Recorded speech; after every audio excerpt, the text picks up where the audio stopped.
రాజకీయం ఎట్లుంటదంటే పడని పార్టీ లీడర్లను పొట్టు పొట్టు తిట్టుడు, ఏం తెలియదని ఎడ్డిచ్చుడు, అవసరమైతే బట్టగాల్చి మీదేసుడు, పెత్తనం చేసుడు, పేరు చెడగొట్టుడు ఎన్నో ఉంటాయబ్బా. ఎవ్వల జెండా అల్లదే, ఎవ్వల మాట అల్లదే. అంతేగాని ఏ రెండు పార్టీల లీడర్లు ఒక్క కాడికి రారు, ఒక్క మాట మీద ఉండరు. ఒకళ్ళు ఉన్నారంటే ఇక పొత్తు పెట్టుకున్నట్టే అని ప్రచారం అవుతుంది పక్క. కానీ అలా పార్టీలు జెండాలు పక్కకు పెట్టి పెద్ద పెద్ద లీడర్లంతా ఒకటే మీటింగ్ లో కూకుండ్రు. ఎందుకు అరుచుకుందాం పాన్రి. ఢిల్లీలో నీతి ఆయోగ్ మీటింగ్ నిండుగా జరిగింది. ప్రధానమంత్రి మోడీ సారు, సెంటర్ మంత్రులు, అన్ని రాష్ట్రాల ముఖ్యమంత్రులు, ముఖ్యమైన ఆఫీసర్లంతా పొద్దాక చర్చలు చేసిండ్రు. ఇంకో 22 ఏళ్ళైతే దేశానికి స్వతంత్రం వచ్చి 100 ఏళ్ళైతది.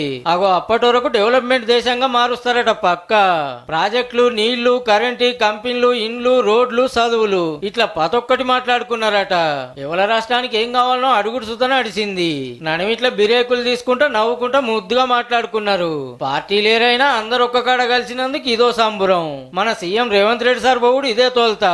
తెలంగాణలో పెట్టిన పథకాలు, నడుస్తున్న పనులు, జరుగుతున్న డెవలప్మెంట్ గురించి చెప్పుకొచ్చిండు.